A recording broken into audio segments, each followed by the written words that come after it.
Hello dear students, let us start our discussion about Wheatstone bridge. Wheatstone bridge is a simple circuit of 4 resistors that may be considered as connected across the sides of a square, and the name of the square is A, B, C, D, and the diagonal of the square is connected through a galvanometer, and other diagonal is connected through a battery and a switch. Okay, suppose that the potential of the battery is V or E, and the resistor connected across AB is P ohm, across BC is Q ohm, and across AD is R ohm, and across CD is S ohm. So if you want to relate a simple relation between PQ RS in a condition that is known as balanced bridge condition, then we want to derive that condition. So for this, if this circuit is ready to start, the current flow is through this. Suppose that if we close this key, then there is a current flowing through the circuit, and suppose that this current is I, then current I reaches at terminal A, and there are two different paths from where I can go. So suppose that the current flowing through the resistor P is taken as I1, then the current flowing through the R will be I minus I1. This will be I minus I1. Okay, and suppose that this current reaches at point B and further subdivided into two different paths, and the current flowing through the galvanometer is, if we assume that Ig, then the remaining current, that is I1 minus Ig, is flowing through the resistor Q. And suppose that the resistance of this galvanometer is Rg, then what? At point D, the current reaches at D from two different ways. First I minus I1, and from the galvanometer Ig. So they must join up, and the current flowing through S will be equal to I minus I1 plus Rg. Okay, this is the amount of current that flows through S. These value of current flowing through each resistor can be achieved with the help of a simple description of Kirchhoff's junction rule or current rule. Okay, now if we apply the Kirchhoff's voltage law or loop law in this circuit, then we are seeing that there are two different loops. One is A, B, G, D, A, and second one is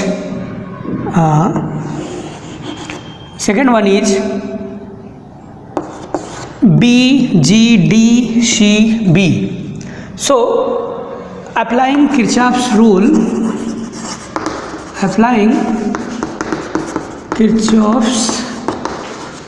loop rule in loop A, B, G, D, A, B, G, D, A. In this loop, we are saying that there is no source of battery, so we can take 0 is the potential source. Now the current flowing through P is in the direction of the loop as we assumed, so this will drop a potential across P, and the potential drop across P will be I1P. Now if the resistor of the galvanometer is Rg and the current flowing through the Rg is Ig, then the potential drop across this galvanometer will be equal to Ig Rg. And in resistor R, there is a current flowing through in a direction A to D, but the direction of the loop as we taken is from D to A. So this will be taken as positive, and potential drop across R, that will be taken as positive. It will be equal to I minus I1 whole into R. According to the Kirchhoff's loop law, this will be equal to 0, because the change of the algebraic sum of the change of electric potential across any loop is equal to 0. So if we rearrange this, then we get what? I1P plus IGRG, or this will be minus I minus I1 are equal to 0. This is equation number 1. If we take in loop BGDCB, okay, in loop BGDCB, then we are seeing that the current flowing through the galvanometer is IGRG. Here is no source of battery, so this can be taken as -0, and the potential drop across galvanometer is IGRG, and the potential drop across R will be equal to minus of I minus I1 plus IG whole into RG, and the potential drop across Q will be as positive. It can be taken as positive because it is taken as in opposite direction. Here current flowing through the Q is B to C, but the direction of the loop as we taken is C to B. So the direction of current flowing is opposite to the direction of the loop, so it can be taken as negative. So negative of negative, that becomes positive. So I1 minus IG whole of Q is equal to 0. So if we rearrange this, then we get what? Equal to current flowing through galvanometer, so potential drop across RG is IGRG, and this will be taken as negative because the potential source is 0, and direction of the current flowing through is along the direction of the loop, and here the current flowing through S is also along the direction of the loop, so it can be taken as negative. So I minus I1 plus IG into S, and the direction of the current flowing through B to C is opposite to the direction of the loop. As we taken, the direction of the loop is C to B, but the current flowing through the B to C, so this can be taken as negative of negative, that becomes positive. I1 minus IG, and that of Q is equal to 0. So if we rearrange this, then we get IGRG plus I minus I1 plus IG whole of S minus I1 minus IG is whole of Q is equal to 0. This is equation number 2. But if we talk about a condition, a special condition, that is known as balanced bridge condition. At balanced bridge condition, what will happen? There is no deflection across the galvanometer. It means the potential of the terminal B is equal to the potential of the terminal D. It means B and D is at same potential, so there is no current flowing through this. It means in this case the potential drop across P plus potential drop across Q becomes equal to the sum of the potential drop across R plus potential drop across S, and these two means potential drop across P and Q is equal to the potential provided by the source of battery here. So if we put the balance condition, that is I is equal to 0, then first and second reduces to first becomes I1P, and this becomes 0, and here minus I minus I1 whole of here whole of R is equal to 0. From here we can write it as I1P is equal to I minus I1 whole into R. Okay, if we take this equation as third, and from second we get what? From second we get what? This becomes 0, and this one also becomes 0. It means I minus I1 whole into S, I minus I1 whole into S minus I1 into Q, I1 into Q is equal to 0. From here if we place this I1q on the right side of the equal sign, then it will equal to I1q is equal to I minus I1 into S. This is equation number 4. So from third and 4, if we divide third and by 4, third divided by 4, then we get what? Then we get I1p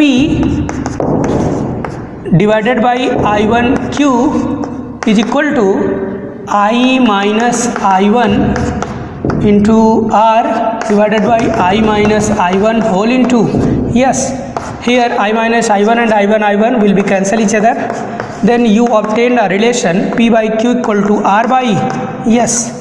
So this is a simple condition or the criteria of the balanced bridge condition. Because if the bridge is balanced, it means the potential of the B is equal to potential of D. Then the condition for this balanced bridge is P by Q equal to R by S. It means the ratio of the resistor in branch AB and BC is equal to ratio of the resistor in AD to DC. So this is a simple criteria, and this is all about the Wheatstone bridge. Now come to the point, a meter bridge. Meter bridge is a simple circuit of uniform cross-sectional area of wire of 1 meter that can be connected via a thick metallic strip like this and this and this. Okay, so suppose that this is a uniform cross-sectional area containing wire of length 1 meter. Here is a meter scale that have a scale on itself. This is 50 and this one is 100. So 10, 20, 30, 40, 50, 60, 70, 80, 90 and 100 and so on. So simple, this is a uniform cross-sectional area containing wire of length 1 meter. So this point is if termed as A and this one is termed as C, then AC is the battery arm as we see in the Wheatstone bridge condition. So if we connect these two with a battery via key, then if the potential of the battery is taken as E plus minus and this is connected to this, okay, then this is the battery arm connected by a battery, and here is another arm that is known as galvanometer arm, and that can be connected via jockey, and this point is known as B. If the jockey is connected somewhere on the wire that is known as D, D maybe at A and C, between A and C at anywhere. Suppose that the resistor connected between A and B is R ohm and the resistor containing between A and C is of S ohm. Then one of R and S is known as known resistor and other is unknown resistor. So if we connect all the circuit and on the switch, then there is a current flowing through the battery. When there is a current flowing through the battery and current reaches at this point, then there is a current flowing through this wire, and this is a simple route from where current is flowing through the circuit, and there is another route, another path for the flowing of the current, that is A to R, R to B, B to S and C, and then in the battery. So this is a loop, and here is another loop also, A to R and B, G, D, A. This is a loop. This one is another loop. So there are different loops in which current can flow. So if you want to join this jockey on the wire at anywhere such that there is no current flowing through G, so at this condition we can say that the bridge is balanced.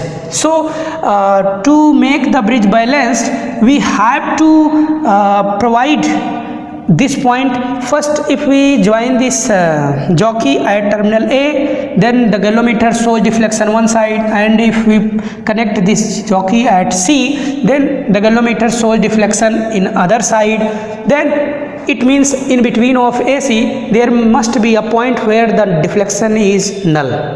It means there is no deflection in the galvanometer. So suppose that at any point D, if there is no deflection across the galvanometer, so suppose that this wire contains small r resistance per unit length. Small r is the resistance per unit length of wire, resistance per unit length of wire.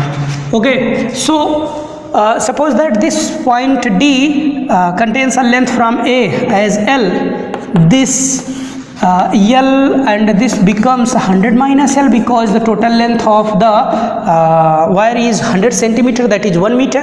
So if per centimeter per unit length or per unit centimeter of length. Okay, so per unit centimeter, if the resistance is R, then L centimeter of wire contains LR resistance, and 100 minus L centimeter of wire contains 100 minus L into R of the resistance.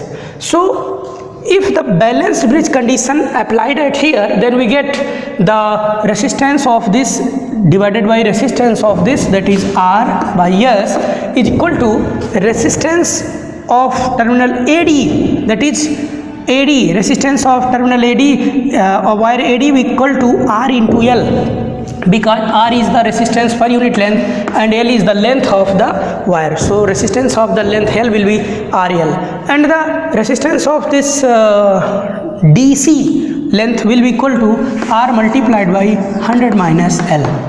So from here we get what? R and R will be cancel each other. From here we get R divided by S equal to L by 100 minus L. So from here we get S equal to R into 100 minus L divided by L. This is a simple formula with the help of which we can easily find out of the unknown resistance connected as S, and here R is a known resistance which can be provided us with the help of a resistance box, and this is a uniform cross section area containing wire of length 1 meter. Okay, so if we connect this circuit as shown in the figure and find out any point on the wire such that in the deflection in galvanometer becomes 0, so we can easily find out what will be the value of a known resistance with the help of a known resistance, because length is calculated with the help of the scale and R which can be assumed by you in the calculation. So R is after R is knowing and L is find out, the SU can be calculated. Okay, so this is all about the meter bridge.